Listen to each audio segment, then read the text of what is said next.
Right now on Morning News Now, Caribbean in crisis. Breaking overnight, Hurricane Melissa making landfall in Cuba as a dangerous Category 3 storm, just hours after wreaking havoc on Jamaica as the most powerful hurricane to ever hit the island nation.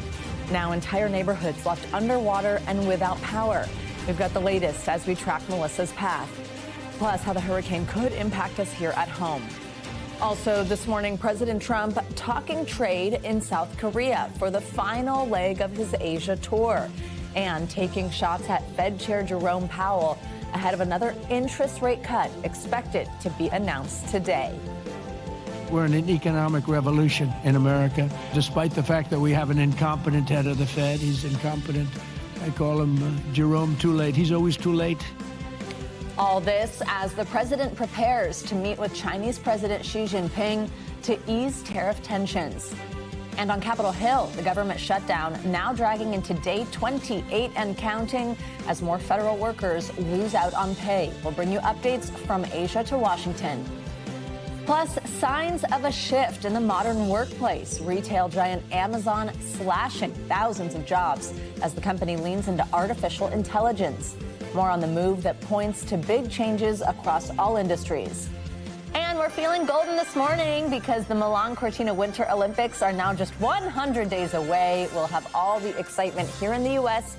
and in Italy. Plus, we will be joined by Olympic gold medalist snowboarder Jamie Anderson, who is gearing up to compete once again. Now she'll be competing as a mom of two. Exactly. Excited for that. Winter's my favorite, but I'm from Minnesota. That's why. Yeah. Can't wait for curling. Good to have you with us this morning. I'm Joe Fryer. And I'm Savannah Sellers. Thanks for starting your Wednesday with us. We're going to begin in Cuba, where Hurricane Melissa made its second landfall as an extremely dangerous Category 3 storm just after 3 a.m. this morning. Packing winds up to 120 miles per hour. The National Hurricane Center warns of flooding, rains, and dangerous storm surge for the eastern part of the island. Cuba's president said hundreds of thousands of people were evacuated, and a hurricane warning remains in place for much of the country. The storm already pulverized parts of Jamaica, where more than 500,000 people are without power. Hurricane Melissa made landfall there yesterday as a devastating Category 5 storm. Maximum sustained winds reached up to 185 miles an hour, ripping the roofs off buildings. Many neighborhoods, like the one you see here on your screen, are underwater. Jamaica's prime minister says they're trying to get relief to the places hit hardest as soon as possible. He offered an early assessment of the damage. Jamaica has sustained a major impact. The corridor of damage is significant. We have lost hospitals. Certainly, our road infrastructure would have been damaged, which would include bridges, gullies, and waterways. We will have the latest forecast and an update on relief efforts in Jamaica. We're going to start with NBC News reporter Ed Augustin, who is live in Havana, Cuba. Ed, good morning. We hope you and your team are staying safe. Just tell us, what are the conditions like right now? Are you already hearing early reports of any damage? Well, I'm speaking to you from Havana, which is far away from eastern Cuba, where the hurricane is currently rolling over and causing massive destruction in all likelihood. Here it's calm. There, people are contending with a Category 3 hurricane that is tearing through the country. It entered over Santiago de Cuba. That's the country's second biggest city. At round about just gone 3 in the morning. It's still tearing through the country, and Cubans in that part of the country are going to have to be contending with the massive hurricane for a few hours yet. It's too early for damage reports. As you can see, it's dark behind me, and in the east of Cuba, it's dark without any power, without any internet, without any communications, and so it's way too early to have any sense of the magnitude. What we do know is that upwards of 735,000 people were evacuated. That is a huge logistical operation, and that's surely going to increase the safety of a lot of people. And we also have reports that the army, in early hours this morning, were rescuing one group of people, according to state media reports, from flooding. And we have no idea whether or not those people made it out alive. And more than 730,000 people were evacuated from their homes in Cuba. Good news when people heed those evacuation warnings. Tell us about that and the resources available to them. Well, it's one of the defining things about Cuba, and it's a complete paradox, right? I'm speaking to you in a country that literally cannot keep the lights on. After a day of reporting yesterday, I went home, no light. Woke up this morning, no light. And yet this same country that's plagued by potholes, food shortages, increasing public health problems with dengue fever because there's not enough money, it would seem, to be able to even fumigate, is still able to mobilize huge resources, buses, lorries, state workers, to evacuate that amount of people. The population in Cuba probably these days is less than 10 million. 735,000 is a huge proportion of 10 million, about 7%. And I think simply that there's two reasons for it. First of all, there's a long-standing political commitment to evacuate people, not just telling people that they have to evacuate, but providing the means for them to evacuate. And second of all, because of the structure of the Cuban economy, the state owns an awful lot of resources. It has the schools, it has the universities, it has shelters. And that same economic structure, leads to a whole load of problems. Economically, very inefficient economy. A lot of people would say it would lead to a lack of liberty on the island. But when it comes to hurricanes, the resources are there and they're made available. And we'll see in the coming hours whether or not that has saved as many lives as it normally does. Ed, we'll continue to check in with you. Please continue to stay safe, and thank you for your reporting this morning. Now let's bring in Sarah Shaw. She is the director of the American Friends of Jamaica, and she lives in Kingston with her family. Sarah, good morning. Thank you very much for making some time to speak with us. I know it's been a long few days for you and your family. First, how are you doing this morning, and what are you seeing and hearing on the ground? We personally are incredibly fortunate that we have come through this relatively unscathed. The rest of the country is in really dire straits. We've seen video out of Black River, St. Elizabeth, Clarendon, parishes more to the west of us. Of course, Montego Bay, which is our tourism capital, was really hit hard last night as the storm exited the island. So while I personally am in good shape, the rest of the country is in very dire straits. I know your organization just announced a $1 million matching fund to help with relief and recovery efforts there in Jamaica. Just what's the top priority now that the storm has passed? How do you start to pick up the pieces after a disaster of this magnitude? So yes, our board of directors has committed $1 million to match donations that come in through our website at www.theafj.org. Our primary focus is partnering with boots on the ground organizations. We've got incredible relationships with people like the Global Empowerment Mission, Food for the Poor. JetBlue has been an incredible sponsor for us, committing airfare and the means to get people to Jamaica to help.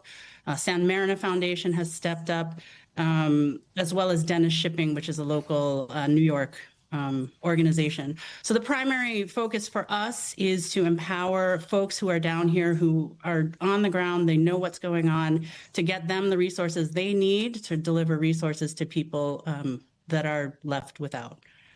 What resources do people need the most right now, do you think? It's so hard to say. I mean, the video that's coming out, people have lost roofs, right? So obviously timber, zinc, like tarpaulins in the meantime, obviously food, you know, they're going to need basically everything. People, once your roof blows away, the rain is torrential, you know, everything you own is soaked, your mattress, any furniture you have. It's really complete devastation for a lot of the island.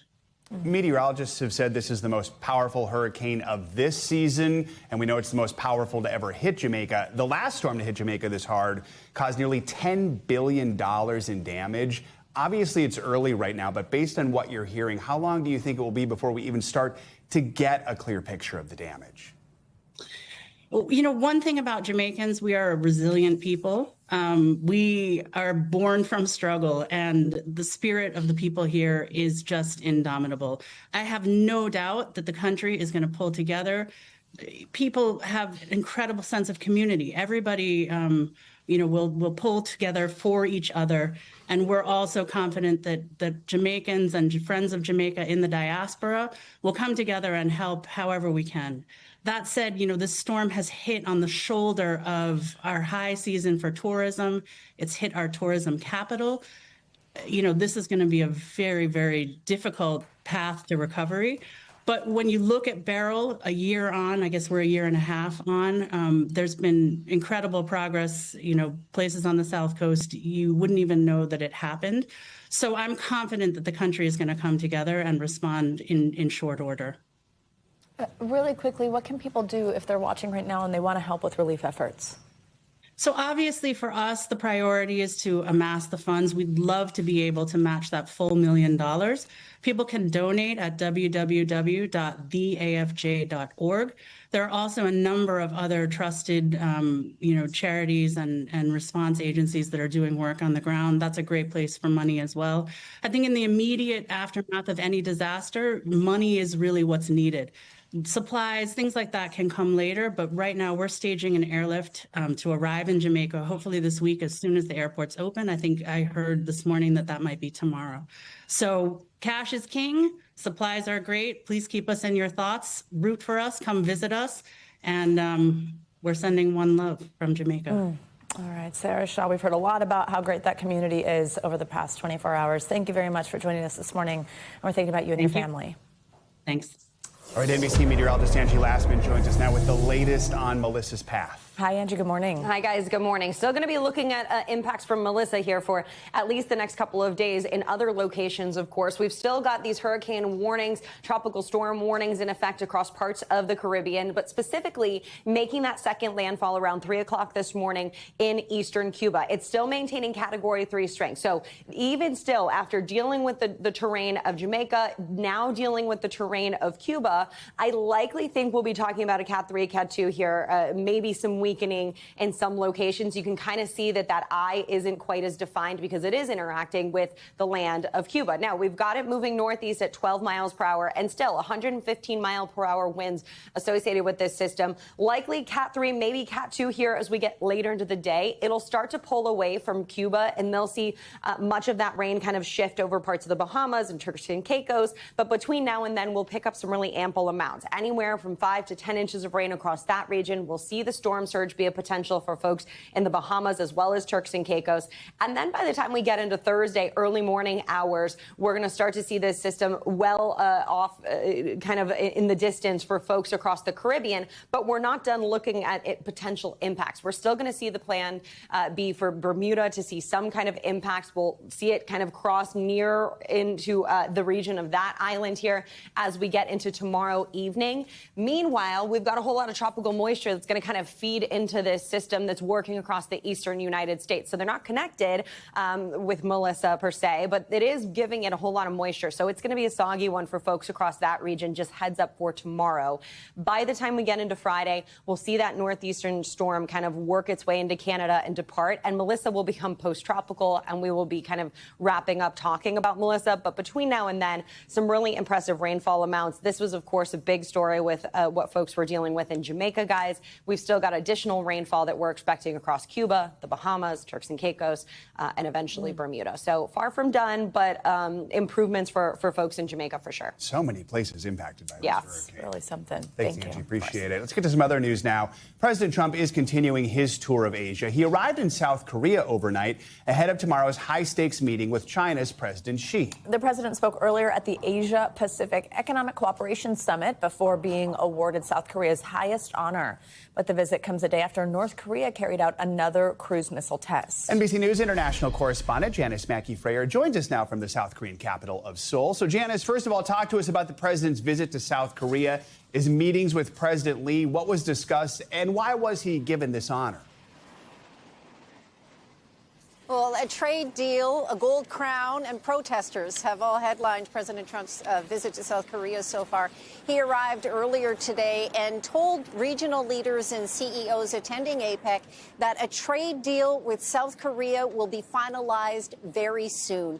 One of the key sticking points seems to be how South Korea's $350 billion in investment is going to be put into the U.S. South Korea wants it to come from mostly private companies and industries like shipbuilding, whereas the Trump administration would prefer to have it as direct investment from South Korea's government. In the meantime, he was given a replica of a gold crown, an ancient gold crown, as well as the country's highest order. This is the first time it's been given to a U.S. president. Officials say it's to acknowledge his opening of dialogue on the Korean Peninsula during his first term. There were protesters outside the museum where this ceremony and lunch were happening, though. Some of them are supporting President Trump, but several other protesters are opposed to more South Korean investment going to the U.S. when that funding could be better used here at home. Joe? Janice, also the president had signaled he was interested in a potential meeting with North Korean leader Kim Jong-un, but that doesn't look like it's going to happen during this trip. What do we know about the latest missile test by North Korea? How did the president react? Is that part of this? Well, President Trump had been sending several signals that he was interested in talking with North Korea's leader, Kim Jong-un. Kim has never acknowledged those overtures, nor has he expressed any interest in talking with the U.S. president. What he did do was carry out 2 missile tests in the past week. The stronger signal from Pyongyang may have actually come in Russia several days ago. That's where North Korea's foreign minister met with Russia's foreign minister, and they released this statement reaffirming relations between the two countries. As for the missile tests, they're being seen as a sign that North Korea remains a threat, and that threat is no less diminished. Janice, let's look ahead to tomorrow's meeting with China's President Xi. Clearly, trade's going to be high on the agenda. From Wall Street to farm fields here, Americans are paying close attention. So what's at stake here, and what have we heard so far, both from the president and about China when it comes to this meeting? China has confirmed that the meeting is going to happen. So that is a key step. And there are so many major issues facing these two sides: fentanyl, rare earths, American soybeans, energy, Taiwan. Here's what President Trump said about a possible trade deal earlier today. I think we're going to have a deal. I think it'll be a good deal for both. And that's really a great result. You know, that's better than fighting and going through all sorts of problems and, you know, no reason for it. I think it's going to be a great deal for both. So I'll be meeting him tomorrow. A lot of people are interested. They're also interested in what we're doing, but they're interested in that. I can tell you a lot. The world is watching. And I think we'll have something that's very exciting for everybody. It's highly unlikely that the deal is going to come out of this meeting tomorrow. What we're more likely to see is a lowering of the temperature between the two sides, a de-escalation, similar to the pattern that we've seen in relations between the U.S. and China over the past years. That things have ramped up and then scaled back, with both sides looking for negotiating points. Joe and Savannah? Janice reporting from Seoul. Janice, thank you so much. Well, in Washington, pressure is building on lawmakers to reopen the government as the shutdown begins its 5th week today. Yesterday, for the 13th time, the Senate failed to pass a Republican-backed funding bill. The final vote count was 55-45, with no new Democrats voting in favor. Hours before that vote, union members from the National Air Traffic Controllers Association handed out pamphlets at airports across the country urging an end to the shutdown. It was the first day a majority of them, along with some other federal workers, missed their first full paychecks. Every air traffic controller across the country wakes up to a paycheck that says $0.00. November 1st, their rent's going to be due, their mortgage is going to be due, car payments are going to be due. Regardless of what your financial circumstances are, you shouldn't have to worry about whether or not you're going to be able to meet those obligations. Air traffic controllers especially shouldn't have to worry about when they go to work to do the job that we do that already has a stressful day-to-day impact. They shouldn't have to worry about how they're going to pay their bills. For more, let's bring in NBC News Capitol Hill correspondent Melanie Zanona. Mel, good morning. So we have at least 2 major unions, the Federal Workers Union and now this one, the Air Traffic Controllers, calling on senators to pass this continuing resolution. I mean, it clearly didn't sway Democrats ahead of yesterday's vote. What happened with that and with those meetings that we talked about yesterday that happened on Capitol Hill? Yeah, good morning, guys. There are no signs of progress right now towards reopening the government.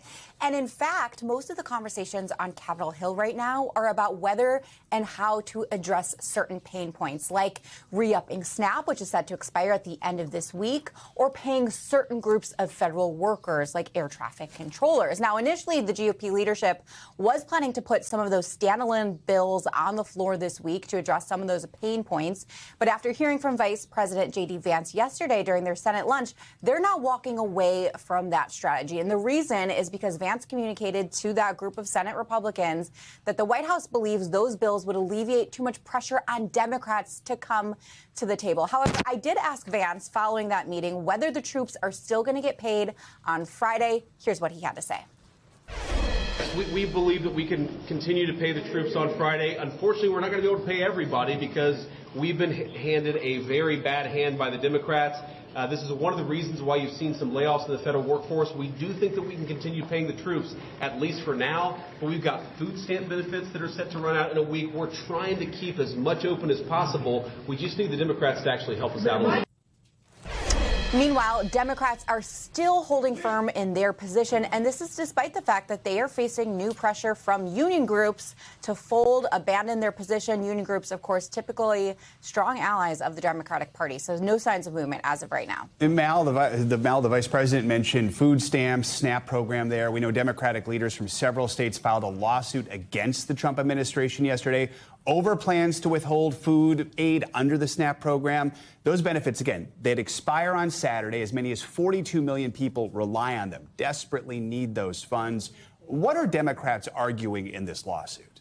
So at the center of this lawsuit is a contingency fund that Congress appropriated. Essentially, it's an emergency pot of money. There's about $5 to $6 billion in that pot of money. But the USDA argues they're not allowed to legally spend that money because that's supposed to be for emergencies, disasters, and they're calling this a manufactured crisis by Democrats. So now these Democratic states are suing. They say the administration is legally obligated to pay these funds, and they're crying foul and accusing the Trump administration essentially of trying to maximize the pain to get Democrats to fold in their position. Mel, we did see a rare display of bipartisanship from senators yesterday on the issue of tariffs. Tell us about that. Yeah, there was a vote last night, a bipartisan vote to adopt a resolution that would block President Trump's tariffs on Brazil. This was a bipartisan vote. 5 Senate Republicans actually voted in support of it, which is more than we've seen in the past when they've had some of these votes. And they're going to have 2 more votes at some point this week blocking additional tariffs that Trump has implemented. However, this is mostly a symbolic vote because the House is not going to take this up. And President Trump, of course, would likely not sign something like this. However, it is a sign of the growing uneasiness right now in the Republican Party over Trump's trade agenda and how much it is hurting many of their home states, guys. All right, Mel, thank you very much. In economic news later today, the Federal Reserve is widely expected to cut interest rates for a second time this year. Wall Street is heavily anticipating the central bank is going to cut rates by a quarter point, the same move it made at last month's meeting. Investopedia's editor-in-chief, friend of the show, Caleb Silver, joins us now to talk more about this. So, Caleb, Hello. Tell us more about why we are expecting this cut. What are the things the Fed is seeing in the economy right now leading us down this path? Well, it hasn't seen a lot because of the government shutdown, but it gets anecdotal data. It gets data from the 12 regional banks, and it does its own private surveys. And what it's seeing is a slowdown in the labor market. That's why the Fed is concerned right now. Typically, the Fed cuts rates when it fears that we're in a recession or about to head into a recession. We're not, but the labor market has slowed significantly. Private companies have only added around 20,000 jobs a month. We know from the BLS actual job survey, we're only adding like 25,000 jobs a month. Meanwhile, we've heard big layoffs from companies like Amazon, from Microsoft, from Starbucks, et cetera. That's the Fed's concern. That's why they'll cut rates. 99.9% chance the Fed cuts rates today in 6 hours and 39 minutes. 100% chance it's not enough for the president. Thank you for doing that. I was going to ask if we didn't get there anyway. What do we think we might learn about the rates to come? There's always sort of this reading of the tea leaves after Chair Powell's comments. Yeah. At the last meeting, we got a signal from the Fed's dot plot, the most boring yet the most important chart in all of economics, that showed that it's probably going to cut rates 2 times this year. 2 baby cuts, these quarter-point cuts. We're definitely going to get one today. I'm pretty sure about that. The question is, will we get one in December? But the path forward for rates is down and to the right. If you look out to 2026, the end of 2026, rates are going to be down between 3 and 4%. So if we don't get it in December, we'll definitely get one at the next meeting. And we know Fed Chair Powell's meetings are coming to an end. His term expires in May. So only about 3 or 4 meetings with him as Fed Chair. We know these cuts are incremental, but for everyday Americans, what does this all mean, especially as the months go by? Yeah, borrowing costs are going down, and you can already see it a little bit in the mortgage market. It's not as sensitive to Fed rates, but it is sensitive to the 10-year Treasury, but also credit card APRs. Those have been around 23, 24%. Those have been rather high. Those are coming down. Car loans are coming down. Flip side of this, though, is the money you earn in the bank is also coming down. Right, so CDs at 4%. Those days are over. Money markets at 3-4%. Those days are coming to an end. Lock in your high-yield savings or your CDs if you can right now, because rates are heading lower. Always the pros and cons. All right. Caleb Silver, appreciate having you with us. Thank you. Much more to come here on Morning News Now, including continuing breaking news coverage on Hurricane Melissa. We're going to have an update from Jamaica a little later this hour. Up first, though, after the break, a fragile ceasefire now close to collapse as Israel launches what it calls retaliatory strikes against Hamas in Gaza. We will be right back.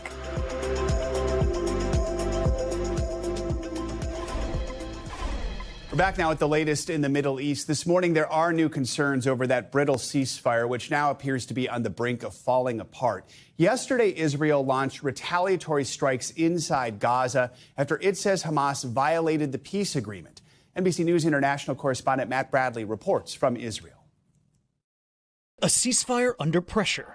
Israel launching retaliatory airstrikes on Hamas targets in Gaza. Prime Minister Benjamin Netanyahu saying he ordered powerful strikes in the Gaza Strip immediately after Israel accused Hamas of breaking President Trump's peace deal by firing 4 rocket-propelled grenades at Israeli troops, according to an Israeli official. And Israel also accusing Hamas of purposefully delaying the return of hostage bodies, which would be another violation of the deal. We are fully aware and have knowledge that Hamas can locate and retrieve the remains of our 13 deceased hostages that are still in Gaza right now. Israel releasing video it says shows Hamas burying a body in that white bag, then calling in a photographer hours later for what Israel says was a staged recovery.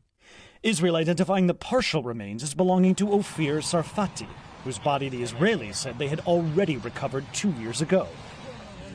Hamas says finding the bodies is difficult and denied it violated the ceasefire, accusing Israel of creating false pretexts to return to war.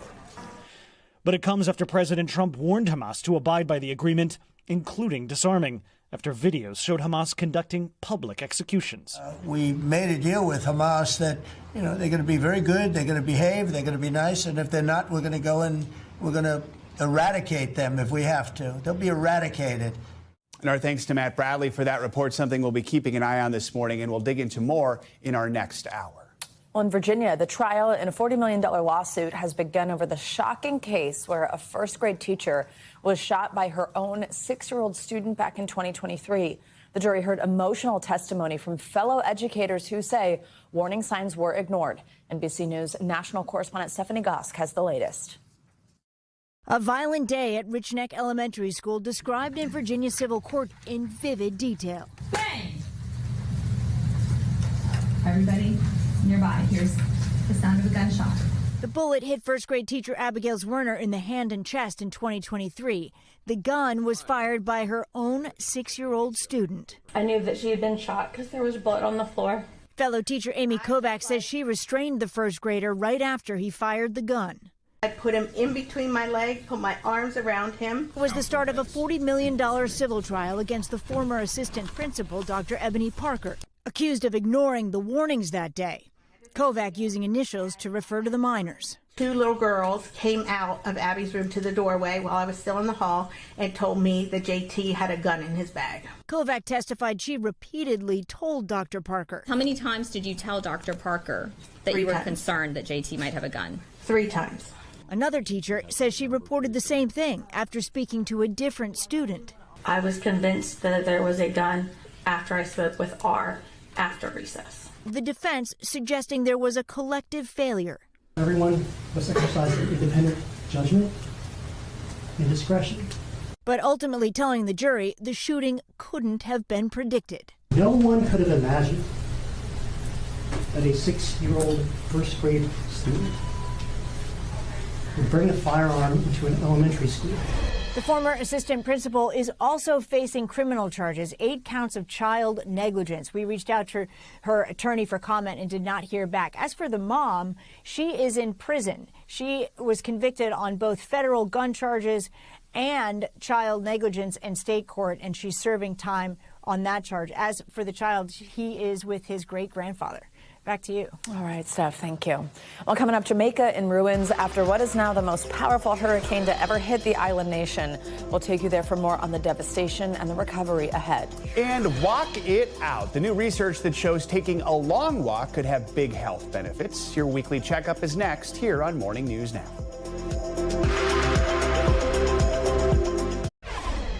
We're back with the latest on our top story this hour. Hurricane Melissa. The storm made its second landfall in Cuba during the early morning hours as an extremely dangerous Category 3 with wind speeds up to 120 miles per hour. In Jamaica, the cleanup is slowly getting started. More than 500,000 people are without power there after Hurricane Melissa clobbered the island yesterday as a catastrophic Category 5 storm. NBC News correspondent George Solis joins us live in the capital city of Kingston, where he rode out the storm and has been reporting for us virtually every hour. George, good morning. So glad you and your team have been staying safe. What is it like on the ground there this morning as the sun comes up? What are you seeing? Hey, good morning, Joe and Savannah. So one thing to note is that here in the capital city of Kingston, we were spared the worst of Melissa's wrath. It's not to say we didn't see a lot of that heavy rain and those destructive winds, especially for older infrastructure. I mean, behind me, you can see this billboard here that was toppled over. Concrete structures appear to be fine, but the damage assessment, as you mentioned, is only just beginning. We are getting some images now of where the storm did make landfall, and there it has just been catastrophic. We've seen buildings and places that were completely underwater. And keep in mind, we're still in the early hours where now crews will be able to go out there and start canvassing, looking at buildings, looking at hospitals, any infrastructure that was directly in the storm's path. This was a historic storm. We expected it to drop a lot of rain here and some of those winds that were capping at 185 miles an hour. I mean, you had officials saying the infrastructure of this island has been changed forever. George, it'll likely take time to get to some of those hard-to-reach areas, but just at this moment, what are the top priorities for officials there in Jamaica in the coming hours and in the coming days? Assessment is going to be key, Joe. One of the things that officials said that they will be doing is going to the nation's airports, both in Montego and in Kingston. Here, again, it's looking like the airport may have fared better than what we saw in Montego Bay, but if the airports are good, and if they're able to clean them up, they may be able to bring in some of those crucial relief flights to bring aid to those hard-hit areas that we expect. One other note, President Trump announcing that the U.S. will provide humanitarian aid. The other part of this is going to be getting power back on to those people. As you mentioned, hundreds of thousands without power, and reestablishing cell phone towers or any kind of communication, because as of last night, some of those tourists that we've been in contact with on the northern part of the island, it's been hard to get in touch with them, primarily because there is no power or cell phone service there. This video that we're going to play right now, it shows some just stunning images of the damage at the airport in Montego Bay. Have officials given any indication if that will impact relief efforts when, you know, things that are needed can be flown in, when people can get out? When do they think they can resume operations? Yeah, Savannah, so that video that has been circulating of what appears to be the Montego airport, obviously very concerning. We'll probably get some more clarity on just what the widespread damage there was in that region overall. Fortunately, here in Kingston, as I mentioned, if the airport does look good, that will help. The concern here, of course, is also with all the influx of tourists, about 25,000 that were in that part of the country, that may start trying to get their flights out of here. So that is probably going to be something to look into in the coming days as you start to, again, clear up roads and people start trying to make their way from point A to point B across the island. Is there even a plan of how to begin getting those 25,000 tourists off the island, especially when we don't know if the Montego Bay airport is even functional? Yeah, that's a very good question, Joe, and it's going to be one that I'm sure a lot of people are asking this morning. We know that the U.S. Embassy will be working with people to try and get people out of here. We know that with all the resources that are on the ground and probably coming in here, hopefully recovery will move fairly swiftly. But again, at this point in these early hours after Melissa ravaged this island, it is just too early to tell what the full scope of the damage here is going to be. Guys? All right, George Solis, thank you very much. Time now for your weekly medical checkup. This week, we're looking at a new study that examines the health benefits of taking longer walks. Plus, new research is showing that consuming dark chocolate, berries, and wine may help protect your arteries. Here we go again with the wine. All right, here to break down these health headlines. NBC News medical contributor. I always promised a morning dance, so there you go. All right. You'll always get that in somehow now. I like that. Let's start with walks here, because basically this new study says a long walk is better than a lot of short walks.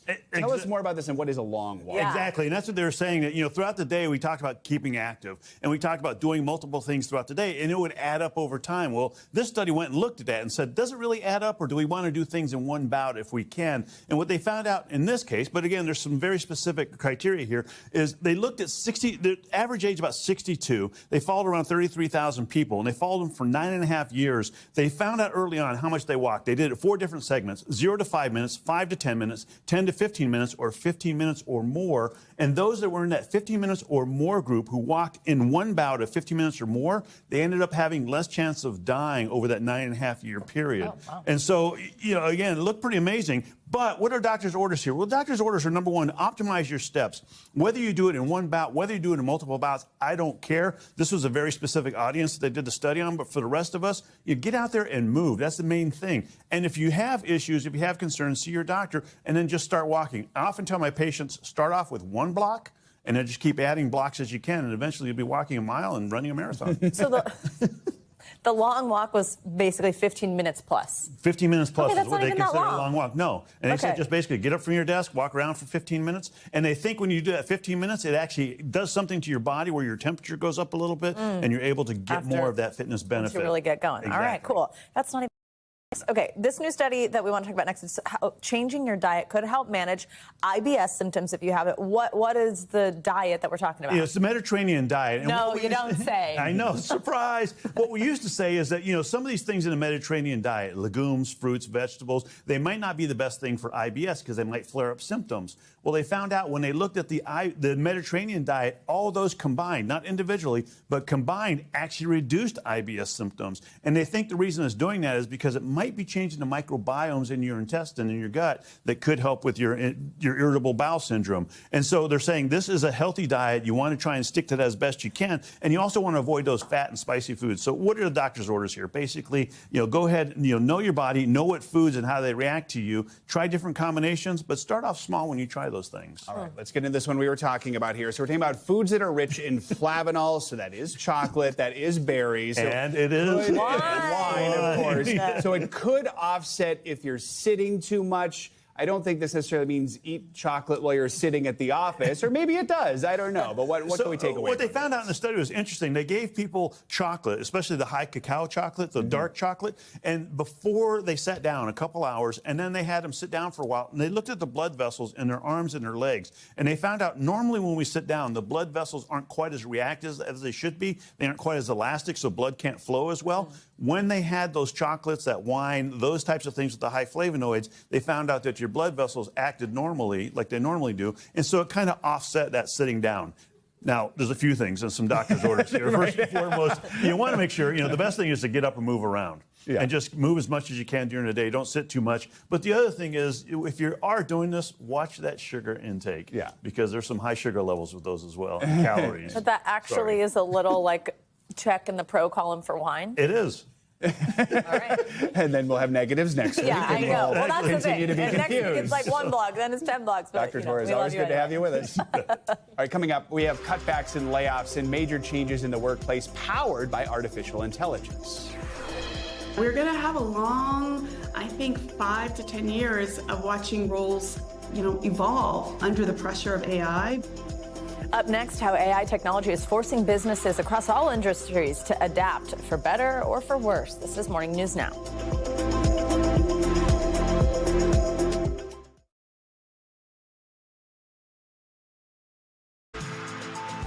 Welcome back. Time for your Money Minute. Apple hitting a major financial milestone this morning. NBC's Emily Lorsch, of course, joins us live with that and the money headlines. Hey, Emily, good morning. Hey, Joe and Savannah, good morning. Yeah, Apple hitting a major milestone, topping $4 trillion in market value yesterday for the first time. The tech giant stock has surged on strong iPhone 17 sales, up 25% in the last 3 months. Microsoft's shares also rose yesterday, hitting a $4 trillion market cap, a benchmark it previously reached this past summer. Microsoft report earnings after markets closed today, and Apple on Thursday. And UPS has slashed 48,000 jobs so far this year, including 34,000 operational roles like drivers and package handlers, and another 14,000 in management. The shipping giant says the cuts are part of a broader effort to cut costs and get back on business track. moves that have led to more than $2 billion in savings. UPS stock is down more than 20% this year, though. Finally, tough times for the maker of Oreos. Mondelez is cutting its full-year outlook. The company says high cocoa prices and tighter consumer budgets are hurting sales as shoppers focus more on essentials. After raising chocolate prices about 30% in recent years, the snack giant is shrinking package sizes to keep costs down. Prices could ease soon, though, but for now, the company expects lower earnings ahead. Guys, I love Oreos, but I have a controversial opinion here. I'm not a huge fan of the inside, the stuffing, so double stuffed Oreos. Which is a key part of the Oreo. I really don't like them. And I feel like everyone's obsessed. Chocolate cookies. Yes, but like a little bit of the stuffing, just not that much. Too much. No Oreos. double stuff for Emily. All right, thanks so much. Thank you. All right, well, sticking with business news, there are also big job cuts at the nation's second largest private employer. We're talking Amazon. It's eliminating 14,000 positions as it shifts to invest more in AI, and other companies may soon follow. NBC News senior business correspondent Christine Romans has a look at how businesses, large and small, are now moving to AI. The massive cuts at Amazon, 14,000 corporate positions slashed, as the company says it is staying nimble as it embraces the changes brought about by artificial intelligence. In a company memo calling this generation of AI the most transformative technology we've seen since the internet, adding Amazon needs to be organized more leanly, echoing what CEO Andy Jassy said this summer. With every technical transformation, there will be fewer people doing some of the jobs that the technology actually starts to automate. LinkedIn chief economist Karen Kimbrough says this is just the beginning. What we're seeing is it's jobs in HR and marketing, also engineering, media and comms. We're going to have a long, I think, 5 to 10 years of watching roles, evolve under the pressure of AI, but there's also going to be some new opportunities. Opportunities also for small businesses. At this popcorn shop in Maine, Julie and Paul Roberts make 40 flavors of popcorn. Their newest ingredient, AI. We have been able to create a whole brand new website with the use of AI. I have used it for our social media, for email blasts. It's been incredible. And that's instead of hiring a person. It is, yes, absolutely. A new technology she can't afford to pass up. Christine Romans, NBC News. All right, well, for more on our look ahead to the Winter Olympics, we are truly thrilled to have Olympic gold medalist Jamie Anderson joining us here on set this morning. Her resume speaks for itself. She's the true legend of slopestyle snowboarding, made history at the 2014 Sochi Winter Olympics, winning gold in the inaugural snowboard slopestyle event, becoming the first woman ever to claim that title. And after taking a break to give birth to her 2 adorable children, she is back on the slopes and aiming to suit up with Team USA in Milan. Jamie, she's right here live on set, as you saw. Good morning. Good morning. Thank you for being with us 100 days out. We're so excited. We know you just celebrated your birthday. You were actually in New Zealand, where you trained on snow for the first time since giving birth to your second daughter in April. How'd it feel? It felt great. Honestly, I was just happy to get back on snow. After my first daughter, I didn't really feel that motivation. I was in super chill mode. But when I had my second daughter, I don't know what kind of got inspired in me, but I was ready to get back out there. So yeah, the support from the U.S. team kind of inspired me to get back to New Zealand, one of our first training camps going into the 26th season, and it felt great. I'm going to quote your Instagram here. You said being out there, quote, definitely lit up the fire within. That being said, I mean, it's not easy. You've got mom duty along with this. How's it different this time? Talk about that. Well, I think I've been in such mother mode the last almost 3 years that I hadn't, I kind of lost a little bit of that passion. I mean, my passion went to taking care of them, but I felt just kind of like a kid again. I was listening to my music, jamming, seeing all my friends. I absolutely love New Zealand.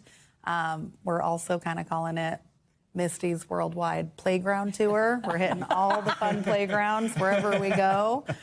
So yeah, being able to share the travels with the kids is just so special. It must be a whole new way to experience it. Oh, through it's their so eyes. fun. Oh, it's Yeah. so awesome. So returning back this international level, first time in almost 3 years. I know, looking ahead, Olympic qualifiers are in December and January. What does it look like now to get back to training? Yeah, well, for me, the last time I competed was actually the Chinese Olympics. So it's been almost 4 years. And getting back into it kind of is getting strong again, getting my health and nutrition on point, and just like getting back on the mountain. It's kind of like riding a bike, but my body feels a lot different after having a few kids. But I love it. I don't know. I just feel excited. And watching Lindsay kind of share her excitement, like kind of, you know, when you're young, you think 30s is so old. And here I am, 35. I'm like, let's go. Like, I'm feeling good. I love to see you motivating each other. Also, let's change the expression from it's just like riding a bike to it's just like snowboarding. Exactly. I love that. I'm going to brag on you a little bit here. You're the most decorated woman in X Games history with 21 medals, 3 Olympic medals, 11 World Cup victories. So with all of that in mind, what would it mean to do Team USA one more time in 2026? Oh my gosh, it would be the greatest blessing. I feel so fortunate to be in the position to do what I love and travel the world, and getting to do it with my family is just, it's a gift. You were invited actually to compete in the X Games when you were only 13 years old, which is totally mind-blowing to me. Now at 35, what has your perspective shift been like? What's it like 22 years after getting into this? Oh gosh, yeah. Thinking back to like 13-year-old Jamie, it's funny when you're a teenager, you think you're like a full adult, but I was such a little child. But in my mind, I was like, hell yeah, like here we go. I'm going to the X Games. That was where like all my favorite snowboarders competed. The perspective has always been for me just like so much appreciation. Snowboarding has given me such a beautiful life that I've been able to share with my family, and my fiance is a snowboarder from Canada, and now our family, we're raising our girls in the mountains, and I just love snowboarding.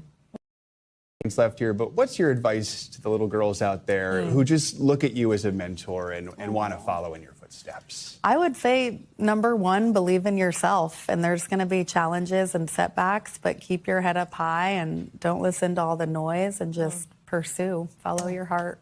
Jamie, it's so wonderful to have you with us. Thank you so much for coming by live, and good luck as you train. Appreciate it. We'll be watching. We are so excited. Thank you, guys. That's going to do it for this hour of Morning News Now. Stay with us, so the news continues right now.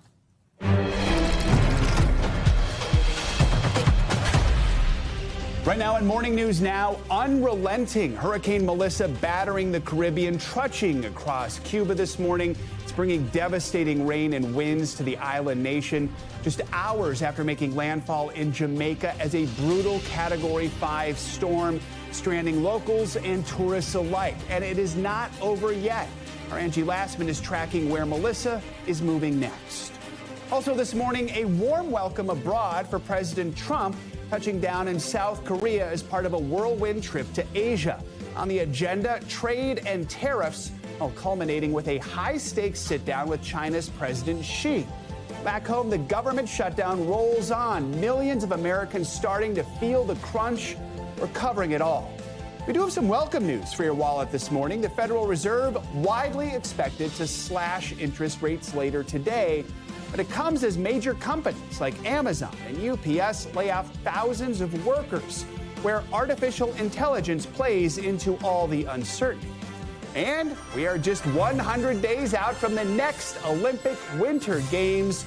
We're going to take you across the pond to Milan Cortina with a look at how Italy is preparing for the festivities.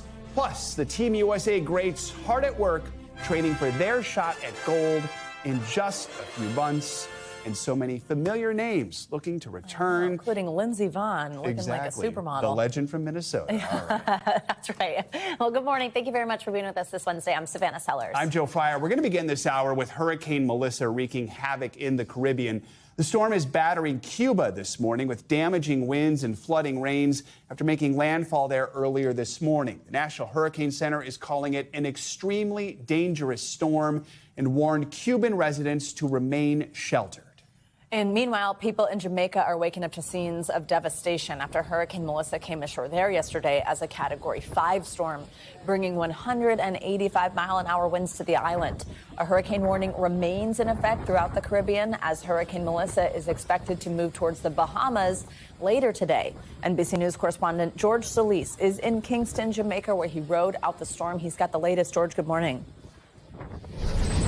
Kingston may have been spared the worst of the damage, but we still saw some of those torrential rains and some of those destructive tropical force storm winds like this billboard here behind me that just took an absolute beating. Now, images coming out where the storm did make landfall paint a picture of catastrophe. The damage assessment only just beginning. This morning, Hurricane Melissa making another landfall, slamming into Cuba with driving rain and wind. The island evacuating more than 730,000 people, while U.S. personnel at Guantanamo Bay told to take shelter ahead of the storm. It comes just hours after Melissa's historic landfall in Jamaica as a catastrophic Category 5 hurricane with destructive 185-mile-an-hour winds. Our infrastructure has been severely compromised. Melissa unleashing raging floodwaters and a life-threatening storm surge, leaving neighborhoods like St. Elizabeth Parish completely underwater. This was the terrifying scene outside a local hospital. Melissa first roared ashore midday on Jamaica's southwestern coast before tearing across the island. This was the reaction from the meteorologist at NBC 6 in Miami as he received a live update on the deadly storm's unbelievable power. Oh, my Jesus Christ. Okay. All right, I'm going to hold it together here. Visitors at this hotel forced to evacuate to the ballroom, where they rode out the storm, huddled together on the floor. Christina and Tony Malshodi of Iowa are in Jamaica celebrating their anniversary.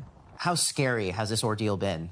Oh, for me, it was horrific. It was absolutely terrifying. Officials warning the damage assessment could take weeks and that the recovery could be hampered by airports closed. Communication has been a real problem, especially where the storm did make landfall with all those cell phone towers and those power outages. Nation officials also saying they plan on looking at the nation's airports today, particularly the one in Montego Bay and here in Kingston. And depending on what they find, they may be able to start those crucial relief flights to bring aid to those areas that were absolutely ravaged by the storm. President Trump also saying the U.S. will provide humanitarian aid. Back to you. All right, George, thank you. For more on this, let's bring in the mayor of Montego Bay, Richard Vernon. Mayor, thank you so much for joining us. I know this is a busy morning for you. Prior to the storm, you said Montego Bay was as ready as it can be. Now that the storm has made landfall and passed through, just tell us, what are you seeing this morning? How extensive is the damage? Very extensive. By the way, good morning to you and your viewers. We started some assessment from last evening. We went out at about 9 p.m. to look at what was happening there. We got several calls from communities about being marooned, and the major roadways have been inundated by floodwaters. We have no power. The major supplier is down, JPS. The utilities damaged. The service for telecommunications down, but we have about 30% of the island having access to telecommunication. But in Montego Bay, it has hit us hard. A lot of damage to private public assets and the infrastructure. We are yet to see the extent of the damage there, but based on all indications thus far, it is suggesting that we have a lot of work to do in the coming weeks. Right now, what are your priorities in responding to this storm? And have you been able to, like for the people that you said were marooned, have rescue operations been able to take place yet? We started that process last evening. By the time we were able to reach, the water started receding. So they were able to hop off their roofs because they had to go there for safety. And they're back now into their homes and doing their cleanup exercise. But our priority is to check first and foremost to ensure that we have no casualties or loss of lives. Then our shelters, we have to check on those. We have to also clear the important roadways to ensure that the people have access to essential services and the hospital. Then we have to start connecting communities. So we will have to clear the major roadways that are connecting Montego Bay to the rest of the municipality. And of course, to do the assessment of those who need immediate supply. And we will take it from there because that is important to us, those areas. Mayor, we know tourism obviously is big business for you in Montego Bay, and there were plenty of tourists who weren't able to get out in time. Talk about how you've been dealing with helping those who don't call Jamaica home. And also, and I know this is in the future, but just looking ahead to the recovery you have to do to make sure that the tourism gets back up and running as quickly as possible. Certainly. Provisions were made by the hotels to assist the tourists. We have a major shelter for tourists, the Montego Bay Convention Center. It was not used per se, which tells me that the tourists were in good hands where the hotels are concerned. They managed to house them, to feed them, and to ensure that they are comfortable. And the convention center, we only received about 3 calls for the center to be used for 3 tourists. And that was it. They weren't transported to the area because at that time it was too dangerous to transport them. So they stayed at the Airbnb. They weren't in a hotel. So we are going to get some more information from the Tourism Association. In terms of the airport, we will have to get some more information from the Montego Bay Jamaica Airport, MBJ, to know exactly how we will treat with reopening exercise. It has been badly damaged. And I foresee us being in a state of I would call it lockdown for a few days before we'll be able to start moving people around effectively. But as soon as we have the chance to, we will allow them to leave because we understand how they're feeling now. We understand that they need to get back to their family. And how shocking this must have been for them, coming to the Caribbean for a vacation to enjoy themselves and having to deal with a hurricane, a Category 5 hurricane at that, not just any hurricane. Mayor Richard Vernon, we appreciate your time this morning. We know you have a lot on your plate, and this is just the beginning. Please continue to keep us updated, all right? Thank you very much, and thanks for checking in. Absolutely. Thanks, Mayor. We're thinking of you. Well, for more on the storm relief response, let's bring in Olga Isaza. She's the UNICEF representative for Kingston, Jamaica. Olga, good morning. So, I mean, I think it's a big blessing after this just monster of a storm that we're not hearing large loss of life numbers, but UNICEF does estimate that 1.6 million children across the Caribbean were at some type of risk because of the storm. What are those risks, and what are the top priorities right now as these areas try to recover for children and families? Good morning, everyone. Let me start by expressing my solidarity with all the families and children that are suffering in this moment here in Jamaica and across the Caribbean. Yes, the impact is huge. Here in Jamaica, we are just seeing like at least 250,000 children are severely affected. And those children are, of course, in the localized in the specific parishes that the eye have touched. And the priorities are several. We are seeing needs in water, sanitation, hygiene. Definitely the food and the nutrition of those children under 5 is one of our concerns. We are also seeing absolutely need of psychosocial support. And later on, as you know, in Jamaica, the schools are shelters. So the education process is absolutely broken. So we have to restart all the conditions for children to retake their activities. Of course, now the priority is water, sanitation, food, and all the life-saving interventions. What are the biggest challenges getting those things, the food, the water, the supplies, to these hard-hit areas, to these children and families in need as soon as possible? We are facing several channels. Fortunately, we have been deployed some of the preposition items since last week. So in many of the shelters, we already have all those kits ready to support the people. But of course, it will last very short. We need the airports open again to receive all the aids. We are ready. We are deploying things by vessel from Barbados and by plane from Panama.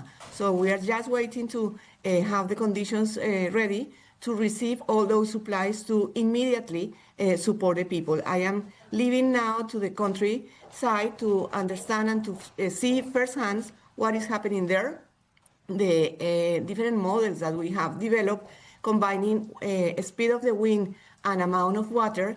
Specifically in some communities, we have the information about how many children are there, and we are trying to get there to really start supporting them in the best way possible. Olga, how can people help with these rescue and recovery efforts if they're listening right now?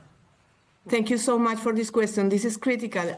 Everybody that is hearing us, we really need your support. It's a matter of solidarity. The climate change has impacted all of us. Today is here, tomorrow is there. So please enter to the UNICEF page and click in donate and help us to help children. We are here in the field. We have the global experience to manage emergency, and we are ready to to channel your efforts, your sentiments toward children in Jamaica. A reputable organization to give your donations to. Olga, incredible work you're doing. Thank you so much for joining us this morning. Thank you so much. All right, let's get the latest on Hurricane Melissa's path. Angie Lastman joins us with the latest. Yeah, hi, Angie. Good morning. What's the latest? Hi, guys. Good morning. We've got that 8 a.m. update from the National Hurricane Center. As expected, with the look of the satellite just about an hour ago, we are down to a Category 2. Still a hurricane, no longer a major hurricane, 105-mile-per-hour winds, and we're moving now a little bit at a bit of a faster pace of 14 miles per hour to the northeast. Still, we're going to continue to see some additional rainfall through the day for Jamaica in single-digit amounts. But then folks across Cuba, we've got still folks across the Bahamas and Turks and Caicos potentially going to be impacted here by this system as we go through the next day or so. Here's how it plays out. Remains a Category 2 as it kind of emerges off of the coast of Cuba as we get through the morning hours. Beyond that, it's the Bahamas, again, that we'll see take the major impacts. We're talking heavy rain, strong winds, the potential for storm surges there for folks in Cuba and the Bahamas through the day today, as well as Turks and Caicos. We'll see up to 10 inches of rain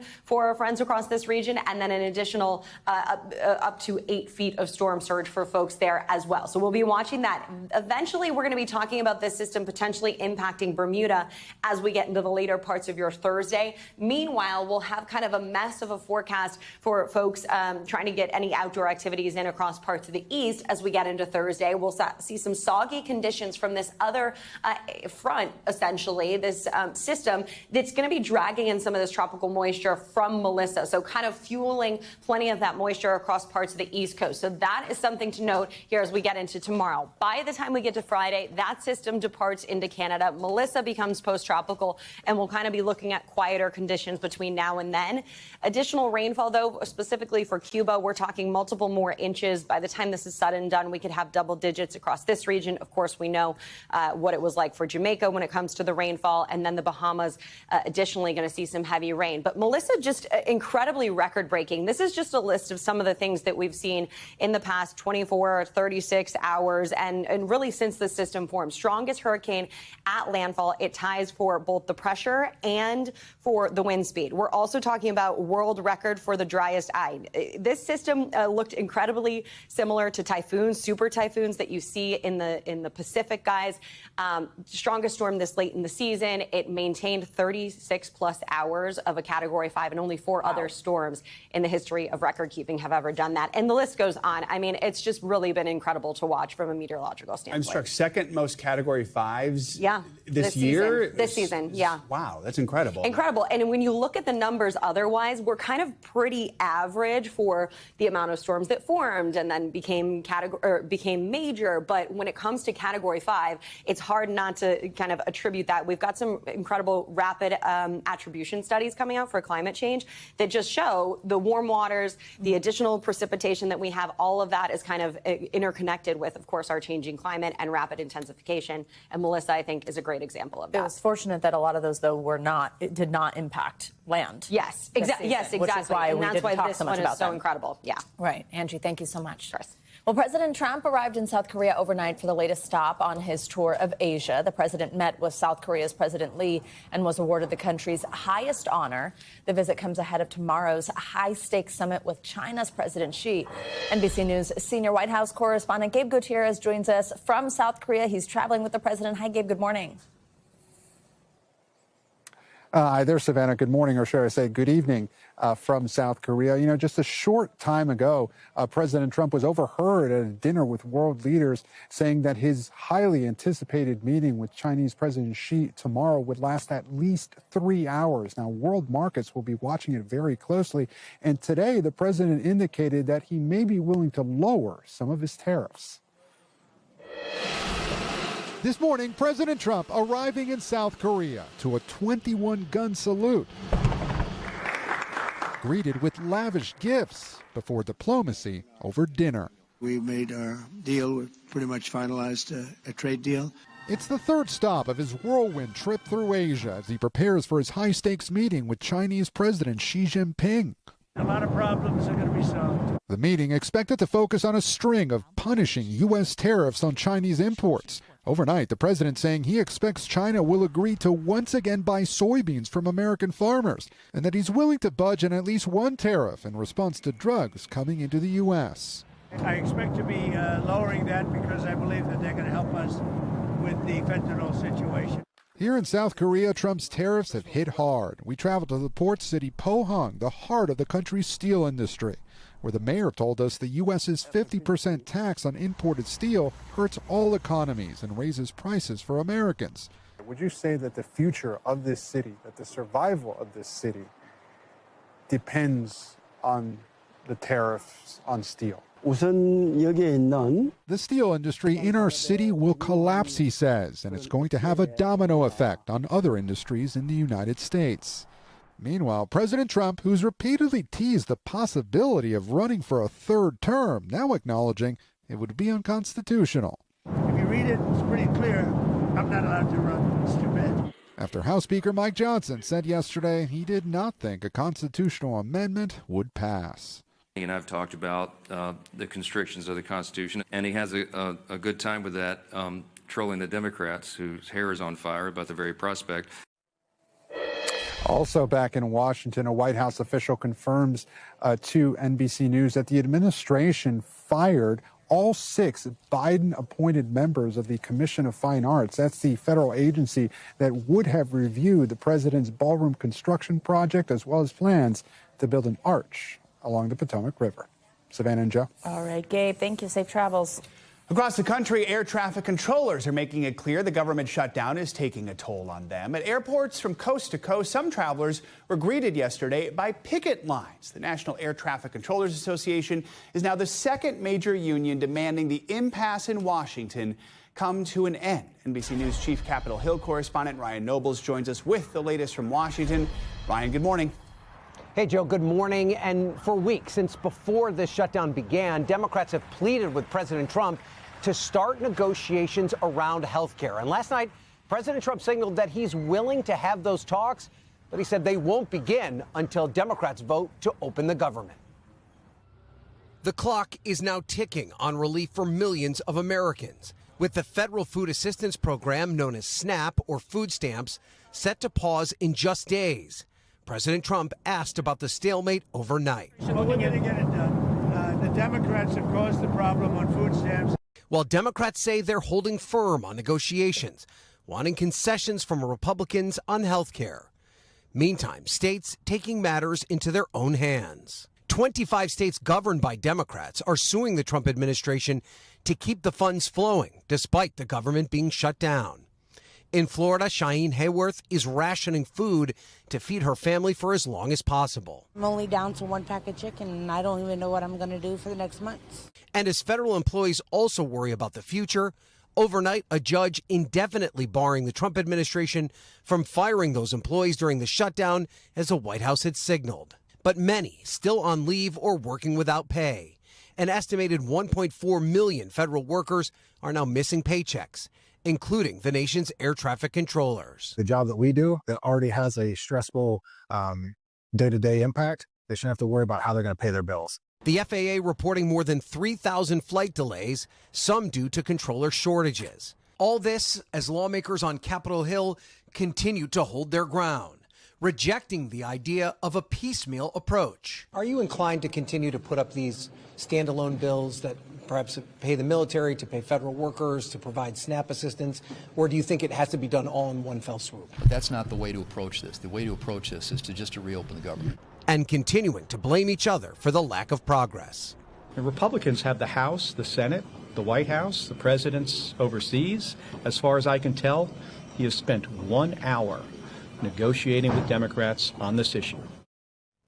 And Vice President J.D. Vance was here on Capitol Hill yesterday, but he did not meet with a single Democrat. Instead, he just rallied the Republican troops, encouraging them to hold firm and not give an inch until Democrats vote to open the government. Joe. All right, Ryan, thank you. Well, in economic news, the Federal Reserve is widely expected to announce another interest rate cut later today, but the move comes amid major layoffs, with a number of big companies cutting tens of thousands of workers. NBC News business and data correspondent Brian Chung joins us from Washington, D.C. with more. Hey, Brian, good morning. Hey, Savannah. Hey, Joe. Forecasters expect the Fed to cut interest rates by another quarter point this afternoon here in D.C. That would be welcome news to anyone borrowing money for a car or for a home. But the Fed is navigating a job market very much in flux, with major companies like Amazon, UPS, and Salesforce announcing big rounds of layoffs. In some cases, those companies citing artificial intelligence as one of the reasons for those layoffs, raising the question of whether the AI reckoning has already arrived. On Wall Street, markets at record highs as excitement over artificial intelligence drives big-time money into stocks. But that same technology may also be transforming the American workforce. Amazon announcing its largest job cuts in years, eliminating 14,000 corporate positions. In a note to its employees, the company calling AI the most transformative technology we've seen since the internet, adding, "We're convinced that we need to be organized more leanly." UPS also slashing nearly 48,000 workers, citing various circumstances for its moves, including opportunities to invest in certain technologies. Jensen Huang, CEO of chipmaker NVIDIA, the company at the center of the AI revolution, believes the tech will make people more productive. My belief is that everyone's jobs will change because of AI. You're not going to lose your job to AI. You're going to lose your job to somebody who uses AI. The CEO of Salesforce recently said AI helped cut his customer support staff nearly in half, while Microsoft has had thousands of layoffs as the company invested heavily in OpenAI, the developer of ChatGPT.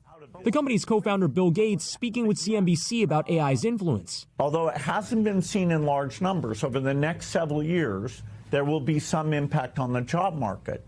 A recent report by Indeed found fields like software development and data analytics are the most at risk of losing jobs to AI, while more hands-on careers like nursing and childcare will likely be more protected. A lot of, especially large tech companies, is that they're all experimenting with what AI can do for them. But keep in mind, we're also in the very early stages of AI adoption. And we should note that Amazon says it made that decision to lay off a huge amount of people in order to, quote, reduce bureaucracy. As far as who's most affected by the broader use of AI at work, it appears to be those in tech who in many cases are younger people. In fact, there was a recent survey from the New York Fed showing the unemployment rate among people ages 22 to 27 rising from roughly 4% to over 7% over the last 2 years. Now, that might not all be related to AI, but you imagine a lot of colleges are trying to refit those programs to prep their graduates for careers in AI. Savannah? Absolutely. Brian Chung, thank you very much. There's more to come on this hour of Morning News Now, including more from the Caribbean, where Hurricane Melissa is barreling across Cuba this morning after making landfall there. How local officials are dealing with the devastation. Up first, that ceasefire in the Middle East hanging in the balance after a new round of Israeli strikes bombarded Gaza, killing dozens of Palestinians. How Prime Minister Netanyahu says Hamas violated the agreement. Next.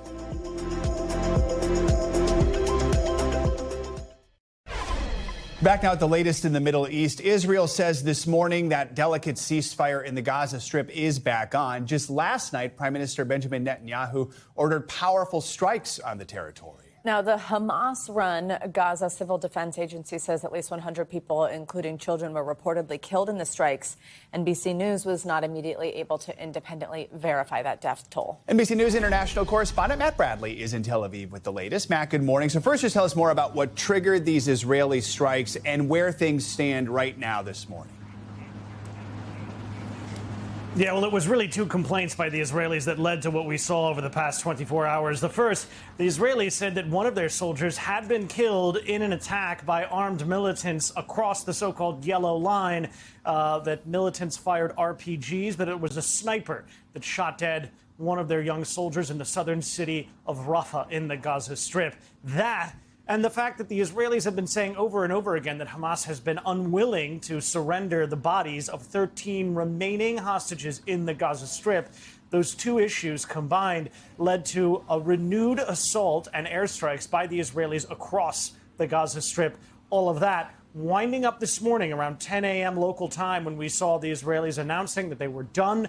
They were back to instituting the ceasefire. Hamas themselves has, in repeated statements, said that they, too, are committed to the ceasefire. We heard from President Donald Trump. He said that the ceasefire looks like it's going to be holding. Also heard that from J.D. Vance, the vice president. It looks like, despite the fact that this really is hanging by a thread, as you mentioned, this tenuous truce, it looks as though, for now, this is going to survive. Matt, let's talk about how this moves forward. What is the state of moving on in President Trump's plan for peace, and how did he react to these strikes? Yeah, I mean, that is a really good question, because the fact is that, this is about moving on, which is basically just maintaining the ceasefire, but there are other issues.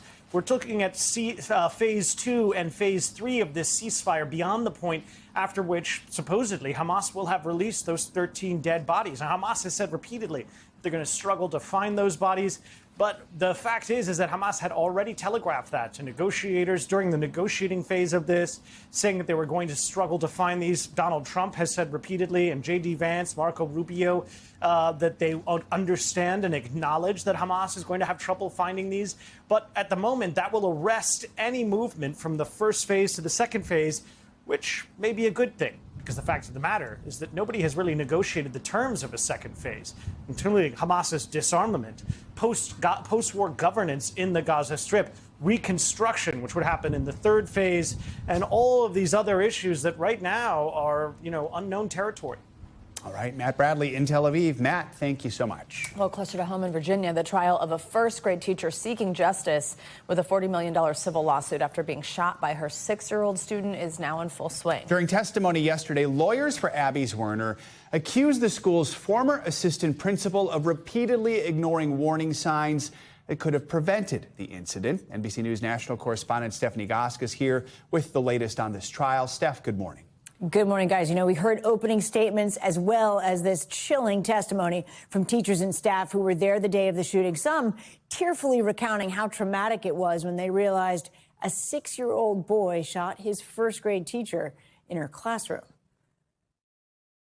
The school day that turned into a nightmare, recounted in Virginia civil court, as Abby Zwerner's $40 million lawsuit against her school's former assistant principal gets underway.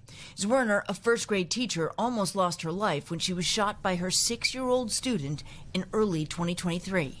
Bang! Everybody nearby, here's the sound of a gunshot.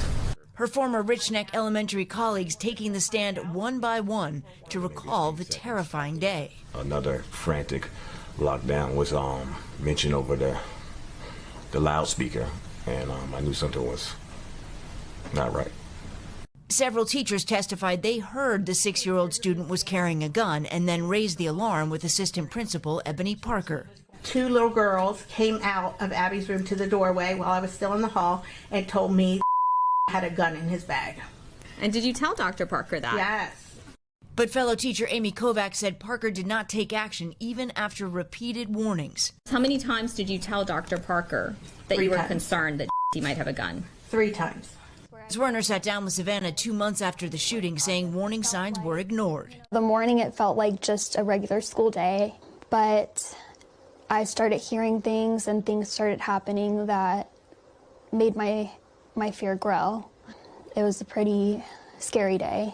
Her colleague Kovac describing how she restrained the boy after he shot Zwerner, the bullet passing through her hand before puncturing her lung. He was standing there with his legs kind of spread open, arms crossed and cocky. I put him in between my legs, put my arms around him. Parker's defense telling the jury the shooting couldn't have been predicted. No one could have imagined that a 6-year-old first grade student would bring a firearm into an elementary school. In the courtrooms, Werner's mother called as a witness to recount the trauma her daughter has lived through. She has trouble getting out of bed sometimes. She does not find joy in things she used to find joy in. Werner is expected to take the stand herself, as well as child psychologists. Meanwhile, the former assistant principal is also charged with 8 felony counts of child abuse and neglect. Those will be tried at a separate criminal trial. She has not responded to NBC News' request for comment, guys. Thanks, Steph. Appreciate it. Coming up, we are continuing to track Hurricane Melissa as it devastates the Caribbean this morning. After the break, we'll take you to Cuba, where Melissa made landfall just hours ago. The latest conditions and how local officials are responding to it all up next. We are back with the latest details on our top story today, Hurricane Melissa. The storm continues to batter Cuba with flooding rains and damaging winds after making landfall shortly after 3 this morning. The National Hurricane Center is calling Melissa an extremely dangerous storm and is warning residents to shelter in place right now as the hurricane crawls across the island. Cuba was the second landfall for Melissa. It struck Jamaica as a devastating Category 5 storm yesterday, leaving roadways flooded and more than 500,000 people without power. NBC News reporter Ed Augustin is in Havana, Cuba with the latest. Ed, good morning. So what are the conditions like there right now? How has the storm developed since making landfall earlier today? In eastern Cuba right now, it's being lashed. People are being lashed with curtains of rain, raging seas, and flooding, flash flooding in Santiago de Cuba, which is Cuba's second biggest city. Melissa is tearing through eastern Cuba right now. In Havana, where I'm speaking to you from, things are calm. Over in eastern Cuba, that's not the case. The 6 most easterly provinces in Cuba are all under alert. People, over 735,000 people have been evacuated. That's a big job. The population of Cuba is only 10 million. Almost a million people have been evacuated. And people are in houses, in schools, in universities, staying with neighbours in stronger structures, just waiting a few more hours, I think, until this storm safely leaves the country. There are no confirmed deaths so far. If and when that happens in Cuba, that news normally comes a little bit later, after authorities are able to take a check, take stock of what's actually happened. But we do know that one of the biggest dams in the east of Cuba, a dam in Santiago de Province, overnight overflowed. But thankfully, the information we have is that all residents that were near that flooding zone had already been evacuated. That is good to hear, Ed. You've been telling us how ahead of the storm, Cuba is very good at evacuating a large number of people. Now that the storm has hit and is getting ready to move through, what are the top priorities for the government now? Well, we're still on the alert phase, so the priority for the government and the people is still the preservation of human life. And it's interesting reporting from Cuba because the state media here is rather different from the media in the United States, to put it mildly. There are no commercials, and frankly, the state media, the internet, particularly television and print, it functions as kind of a vertical command structure, giving people instructions about what to do. And it's repeated again and again and again. Stay indoors, don't take risks, evacuate, and there's almost a mantra: preserve human life. The Cuban president's repeated it many times yesterday, and even people you interview on the street almost have it etched into their heads. We have to preserve human life. Once the storm goes, though, Cuba's strong suit is kind of out of the way, preserving life in the short term, and you know, fingers crossed that casualties are minimized this time round. Where Cuba's weak is recuperation, because to recuperate, you need money. To build houses, you need money. To get food to people, you need money. And it's that long-term recuperation, medium and long-term, that's very, very difficult for a country that is under siege from the United States. It's subject to very, very powerful sanctions. It's got a dysfunctional economy, and it's broke right now. So that, in a sense, will emerge, I think, as many Cubans' biggest worry in the hours and days to come. All right, Ed, thank you very much. Well, coming up, the fountain of youth being tapped into by patients who are getting younger and younger. Yeah, and we come back, we're going to dig into the rise of cosmetic surgery procedures booked by folks in their 30s, even 20s. The dollars some young adults are willing to dole out for a new look. That is next on Morning News Now.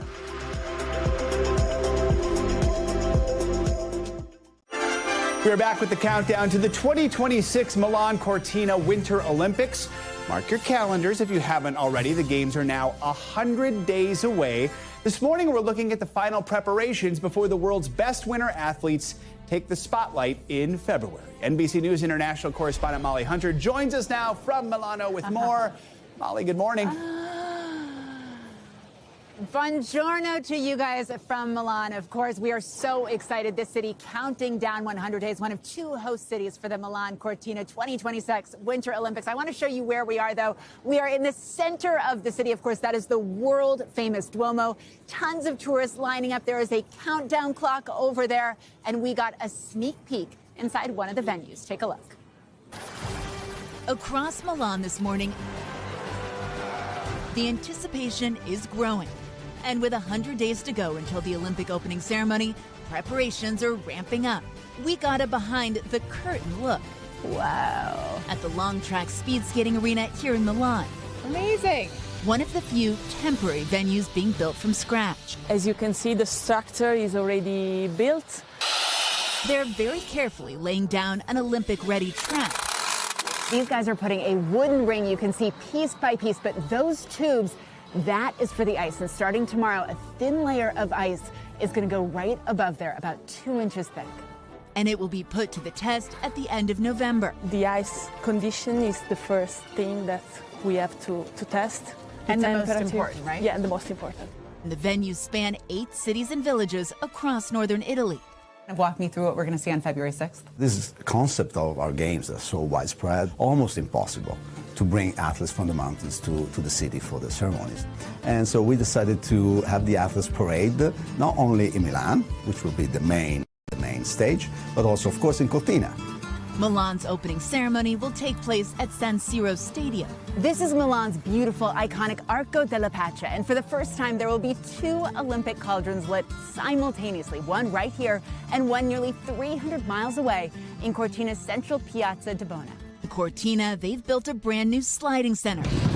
The American luge team already practicing there, one after another, hurtling themselves down the ice. The glamorous ski resort is called the Queen of the Dolomites and a mainstay on the Women's World Cup skiing circuit. A slope Lindsey Vonn will recognize when she makes her triumphant return to the games next year, telling Craig on Monday, I know where to go, I know what to do. We also got a sneak peek at the ultimate prize. Here's the gold. Whoa, a lot heavier than I thought.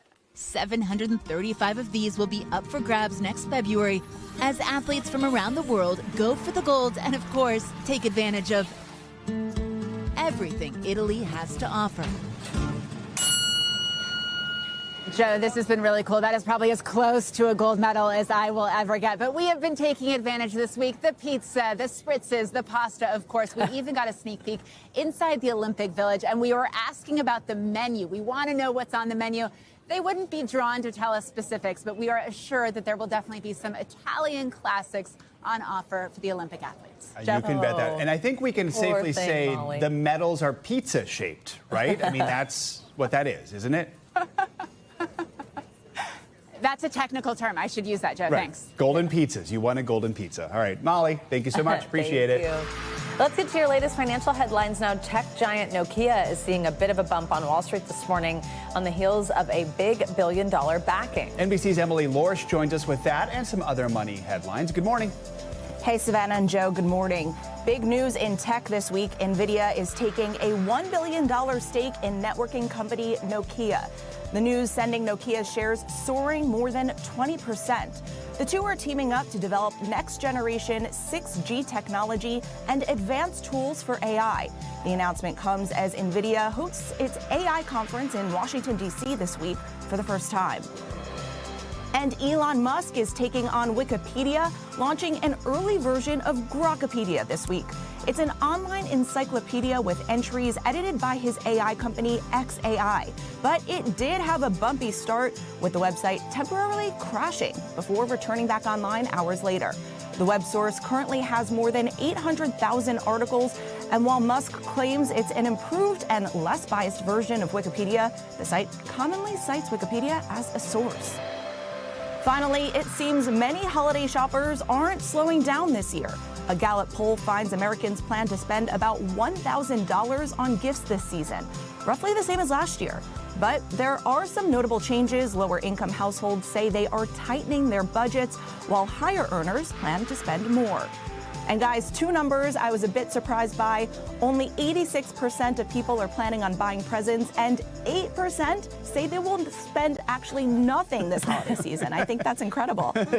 Oscar the Grouch was surveyed in that survey, and exactly. a few others. No All right. gifts. Thanks, Emily. Thanks. Appreciate it. That search for the fountain of youth is an age-old desire, but here in the U.S., cosmetic procedures seem to be more mainstream than ever for people who are already young. As demand for nips, tucks, and tweaks explodes, doctors say their patients are getting younger and more diverse. NBC News correspondent Emily Aketa is here with a look at what is driving these pricey beauty trends. Hey, Emily, good morning. Good morning to you guys. It's got a lot of people talking. The number of cosmetic surgeries and procedures performed in 2024 has nearly doubled from 10 years ago, according to data analysis, as enhancements once seemingly reserved for celebrities and the wealthy aging generation draw different customers through the door, and America enters a new age of makeovers. It's the new face of America. Filler reveal. Here they are. I'm literally so obsessed. With the fountain of youth served up in a cocktail of cosmetic procedures. Hair transplant, full face facial fat transfer, rhinoplasty. Of course, there are the stars on screen. We're back and we're refreshed. But now younger generations are trying to keep up with the Kardashians. Dr. Shauna Lemmy says he's seen demand spike for deep plane facelifts. How has your demographic of patients changed in recent years? I would say in 2019, most of my patients were above the age of 55. And now I would say the majority of my patients are between the ages of 45 and 55. Among them, 45-year-old Chloe Hall, who spent more than $75,000 to go from this to this. Nothing is going to defy gravity the way a facelift will. According to the American Society of Plastic Surgeons, about 80,000 people opted for a facelift in the U.S. last year. Another 1.5 million plus got lip filler, and nearly 10 million received wrinkle-relaxing injections like Botox, driven in part, doctors say, by more patients in their 20s and 30s. That demand fueling the explosion of med spas nationwide, jumping sixfold over the past 15 years. What we're seeing right now is something that I call aesthetic inflation. And this is the normalization of injectables, of surgery, of extreme skincare routines. So it traps women in particular in this sort of cycle of cosmetic enhancement that they can't easily exit. Beauty reporter Jessica DeFino says as the world becomes more virtual, it's also becoming more visual. One study finding that time spent on social media significantly contributes to desire to undergo a cosmetic procedure.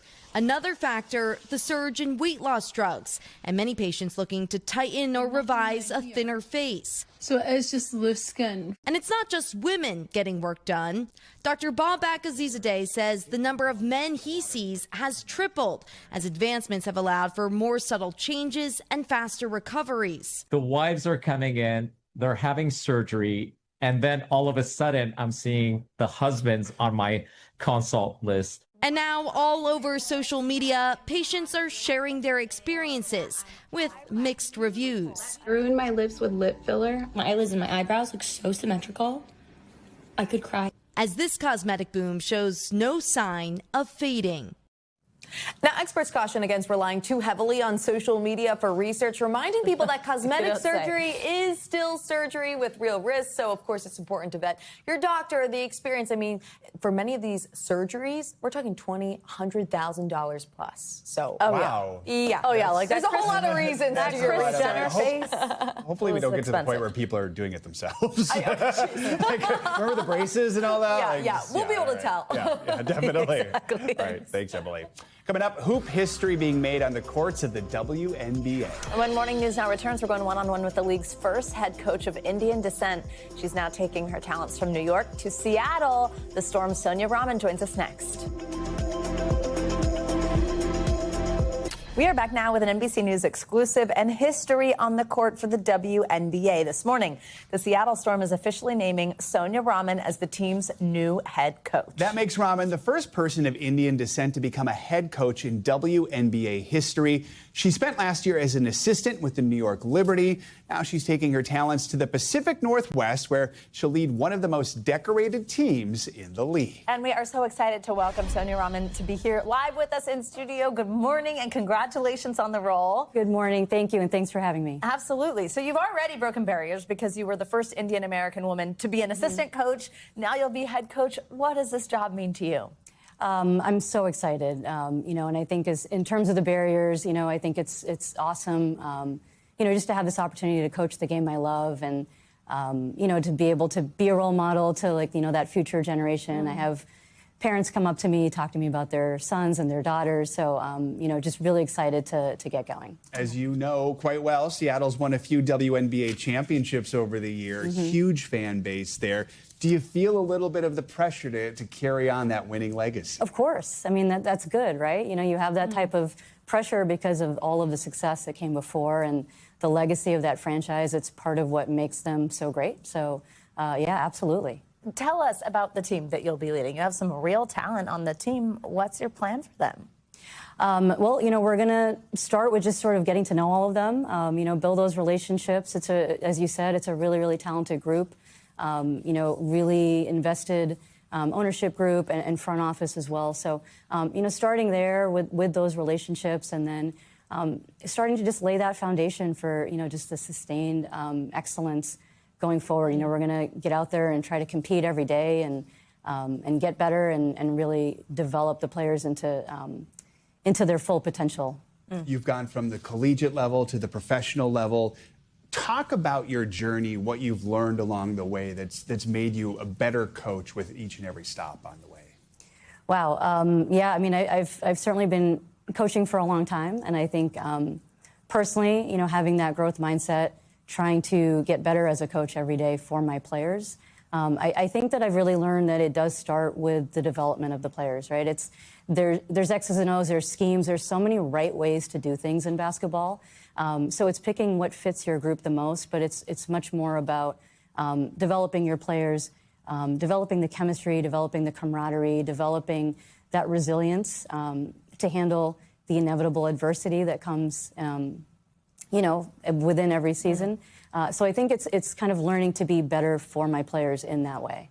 I think women's sports has obviously had such an incredible sort of, not even moment because it's so much longer than that, but we've really seen interest in the sport take off. Tell us though about your time in the NBA when you were with the Grizzlies and kind of things that you learned there that you can bring as you switch over to the WNBA side and popularity grows. Yeah, I mean, the NBA, it's a league that's been around for a really long time, and there's 30 teams, so you can start to really learn some best practices, steal really good ideas across so many different coaches.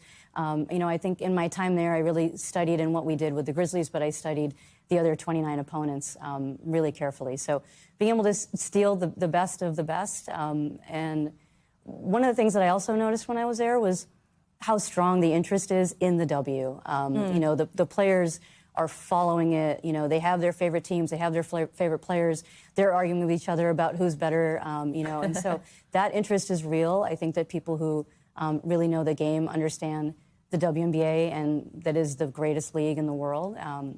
So, of course, bringing those lessons in, but I mean, I think that the W is a really well-established league. It is the premier league, and so, being able to kind of see the similarities between the two more than anything else is what I noticed. You say steal from other teams. I like the word borrow. Borrow. Borrow, right? So one thing I think is fascinating looking at your resume is you have a law degree. I do. Explain that, and how does that come in handy on the basketball court? I mean, I didn't really think I was going to go into coaching as a career. I love the game. I was passionate about basketball, playing and coaching growing up, but I didn't see that as a career. And so, I went to law school and got my JD and entered into that world and was working there until, I had the opportunity to sort of detour and start coaching and just fell in love with it. And it was kind of a no-brainer to pivot at that point. You're good at winning arguments, I bet, then. Yeah. We'll see if we can get any calls and how we do that, Sonia Rahman, thank you so much, and congrats again on the job. Great to have you with us. Thanks so much. Congrats. That is going to do it for this hour of Morning News Now. Stay with us, though. The news continues right now. We thank you for watching, and remember, stay updated on breaking news and top stories on the NBC News app or watch live on our YouTube channel.